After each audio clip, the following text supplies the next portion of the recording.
देश में हर पार्टी, चाहे भारतीय जनता पार्टी हो, कांग्रेस हो, समाजवादी हो, देश के 140 करोड़ हिंदुस्तानियों की जरूरत के ऊपर राजनीति करना चाहिए, इस पर नहीं कि आप तो हिंदू मुस्लिम भाई मुस्लिम भाई की जा रही है नागरिकता, कौन से मुस्लिम भाई की नागरिकता जा रही है? किसी भारत वर्ष के नागरिक की नागरिकता नहीं जा रही है। नागरिकता जाने की बात तो कहीं नहीं है ना। बताइए, पाकिस्तान में अगर कोई मुसलमान और भारत आना चाहता है, भारत का अंग है वो। अरे वो इस्लामिक राष्ट्र है, वो इस्लामिक राष्ट्र क्या अर्थ कर रहे हैं? वो इस्लामिक राष्ट्र है पाकिस्तान, वहाँ पर वो कैसे परसिक्यूट होंगे? जी, एक तो बड़ा आरोप उन्होंने, अब ठीक है जवाब ले लेती हूँ, फिर रिजवी साहब का रुख करूंगी। सिद्धार्थ जी, बड़ा आरोप आप पर लगाया, वो ये कह रहे हैं कि ये चुनावी मुद्दा है। दरअसल जब जब चुनाव आते हैं तब चाहे वो 19 से ठीक पहले हो जब ये ऐलान किया गया हो, और अब 24 से ठीक पहले, एक हफ्ते का वक्त जब रह गया है, तब ये राजनीतिक मुद्दा है, वो कह रहे हैं। देखिए, सबसे पहले तो हिमानी जी, उनने जो बहुत कुछ कहा उस पर मैं जवाब नहीं दूंगा, क्योंकि कई लोगों की दुकान ऐसी बातों से चलती है, पर इसमें मिथ्या बहुत ज्यादा है, इसलिए मैं फैक्ट पर बात करूंगा और बड़े पेशेंस से बात करूंगा। वो कह रहे हैं कि कोई मुसलमान अगर वहां से आना चाहता है, उसकी नागरिकता आप उसको क्यों नहीं देंगे? कौन नहीं दे रहा? आप आइए, भारत में कानून है सिटीजनशिप लेने का, आप आइए और लीजिए। अरे हम तो अब आप सुन लीजिए, अब सुन लीजिए। 2019 में हम सीए का कानून लेकर के आए, 2014 से लेकर के 2019 तक 2448 पाकिस्तानियों ने आकर के भारत में नागरिकता ली। वो तो सब धर्मों के थे, किसी ने नहीं रोका। 917 अफगानियों ने ली, हर धर्म का था। ये भारत में नागरिकता को लेने का किसी पे कोई बैरियर नहीं है। तो पहली बात तो आप ऐसी भ्रांति मत करिए। दूसरी बात, बीच बीच में बोल रहे थे जब थोड़ा शोर था, एक बात और उन्होंने कही, पाकिस्तान, बांग्लादेश, अफगानिस्तान की बात तो आप कर रहे हैं, लेकिन उसमें आपने म्यांमार को शामिल नहीं किया, उसमें आपने मुस्लिम को शामिल नहीं किया, यही आप कह रहे थे हाजिक साहब।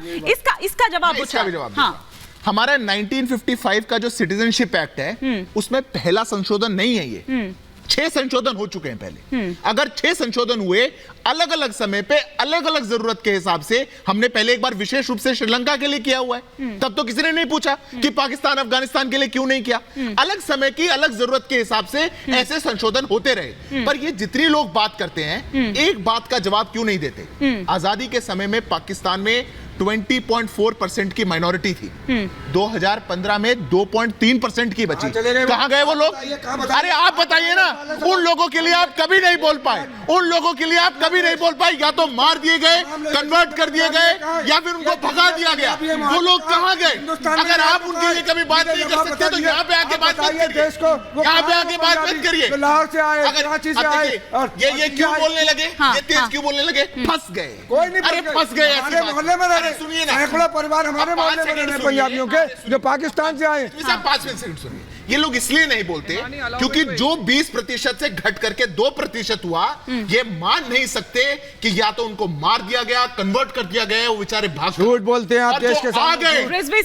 सैकड़ों लाखों लोग रह रहे, मैं जिम्मेदारी से बोल रहा हूं, लाखों लोग रह रहे हैं, आप झूठ बोल रहे हैं देश के साथ। आप हिंदुस्तान पाकिस्तान जाकर आप हिंदू मुसलमान करके एक बार सुन लीजिए, फिर मुझे रिजवी साहब का रुख करना है, रिजवी साहब का रुख करना है। हाँ, ये हमारे देश की एक कमिटमेंट का विषय है कि ये लोग जो भी तीनों हमारे इन देशों में रहे, जिनके साथ ऐसी प्रताड़ना हुई, अगर भारत उनको शरण नहीं देगा तो कौन देगा? ठीक है, ठीक है, एक सेकंड, रिजवी साहब,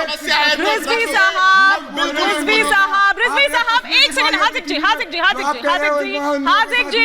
खान, एक सेकंड। आपने तस्वीर नहीं देखी आज तक? कैसे जला, क्या हुआ? आपने तस्वीर नहीं देखी? 5,000 लोग ठीक है, आप दोनों को रोक रही हूँ, मैं मुमताज आलम रिजवी का रुख करूंगी। मुमताज आलम रिजवी, अगर कोई धार्मिक प्रताड़ना का शिकार है, कोई माइनॉरिटी है, या फिर उनकी संख्या कम हो रही है, जिस तरह की बात यहां पर चल रही है, अगर उसको अपने यहां जगह दी जा रही है, नागरिकता दी जा रही है, तो उसमें क्या दिक्कत होनी चाहिए? कोई दिक्कत होनी चाहिए क्या?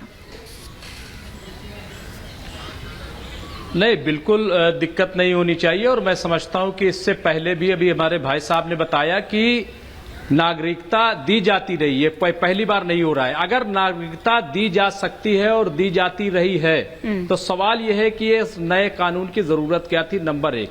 नंबर 2 ये कि जहां तक लागू करने की बात है, आप बताइए, नोटबंदी है जिसने हाहाकार मचा दिया, न जाने कितने लोगों की जान ले ली, उस नोटबंदी को लागू ऐसे किया गया कि कैबिनेट को पता नहीं था। फिर और आ जाइए, ये जीएसटी इतनी जल्दबाजी में लागू किया गया कि उसके बाद न जाने कितने अमेंडमेंट करने पड़े। तीसरे नंबर पे आ जाइए, इन्होंने लॉकडाउन जब करना था तो लॉकडाउन ऐसे कर दिया अचानक। रिजवी साहब, आपकी बातों से ऐसा लग रहा है कि 2019 में जिस तरह की स्थिति बनी थी या 2020 की शुरुआत में जिस तरह की स्थिति बनी थी, क्या वो दौर फिर से वापस आ रहा है? क्या उसी तरह से स्थिति देखने को मिलेगी सड़कों पर? नहीं, कोई वैसी स्थिति देखने को नहीं मिलेगी। और मैं आपको बता दूं कि ये बीजेपी चाहती है कि ऐसी स्थिति बने, वरना आप बताइए, आप रोज कह रही है या ये लोग कह रहे हैं कि मुखालफत हो रही। क्या all India Muslim personal law board ने कुछ कहा? क्या जमीयत उलमा हिंद ने कुछ कहा? क्या जमाते इस्लामी हिंद की तरफ से कोई बयान आया? क्या इस तरीके के तमाम जो ऑर्गेनाइजेशन है, लेकिन दरअसल आपके ओवैसी साहब तो लगातार कह रहे हैं कि मुसलमान खड़ा हो जाए।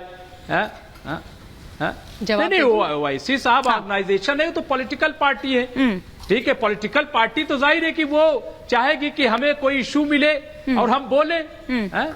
ओवैसी साहब अगर हो रहे थे तो ये तो लगातार मूवमेंट चलना चाहिए था ना। जब एक कानून बन गया तो कानून को लागू होना तय है।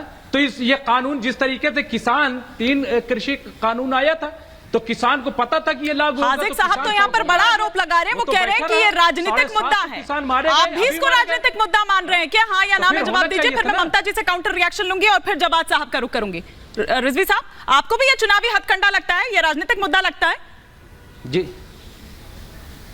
नहीं, चुनावी हथकंडा भी मुझे लग रहा है और ये बीजेपी की बेवकूफी भी लग रही है। अच्छा, उसको कुछ समझ में नहीं आ रहा है कि आखिर हम इख्तदार में आए तो आए कैसे? कहीं राम मंदिर आ रहा है, कहीं यूसीसी नहीं, तो क्या राम मंदिर कम पड़ गया था ममता जी?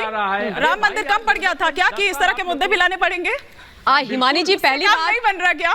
जी हिमानी जी, पहली बात, बड़ा दुख होता है मुझे जब मेरे ऐसे भाई लोग आते हैं और इतने सेंसिटिव मुद्दे के ऊपर इस तरीके की बात करते हैं, बोलते हैं कि ये एक बेफजूल का मुद्दा है। दूसरा ये कह रहे हैं कि मुखालफत किसी ने की नहीं तो ये विषय क्यों आ रहा है? अरे मेरे बड़े भाई, अगर मीडिया प्रश्न पूछेगी देश के गृह मंत्री से सीएए के बारे में, तो क्या वो बताएंगे नहीं कि सीएए के साथ क्या होने वाला है, या इस देश में सीएए लागू होने वाला है कि नहीं होने वाला है? या आपने अपने मन में मुंगेरी लाल की खिचड़ी कैसे पका ली कि मुखालफत की बात कौन कर रहा है? मैं आपके बीच में नहीं बोली थी, सुनिए, शांति रखिए, शांति रखिए। आपके बीच में मैं नहीं बोली थी। सुनिए, तसल्ली रखिए। पानी रखा है तो पानी पी लीजिए, ठीक है। आप वो लोग हैं जिन्होंने सीएए के नाम पर इस देश के अंदर, देश की राजधानी में कत्लेआम मचवाया। आप लोगों ने बहुत झूठ फैलाया। आज ये बात उठा रहे हैं कि सीएए के अंदर जो पाकिस्तान के मुस्लिम हैं उनको नागरिकता देने की बात क्यों नहीं हो रही है? अरे कैसे प्रश्न करते हो आप लोग? पीछे की रोटी खाई है क्या आप लोगों ने? सीएए मेरे बड़े भाई वो कानून है जिसमें धर्म के आधार पर अफगानिस्तान, पाकिस्तान, बांग्लादेश में जो माइनॉरिटी परसिक्यूटेड थी उनको भारतवर्ष में जो आ चुके 31 दिसंबर 2014 तक उनको नागरिकता दी जाएगी। अरे मेरे बड़े भाई, खुदा के बंदे, ये बता दो कि पाकिस्तान के अंदर मुसलमान कैसे माइनॉरिटी हो गया और कैसे वो धर्म के आधार पर प्रताड़ित हो गया?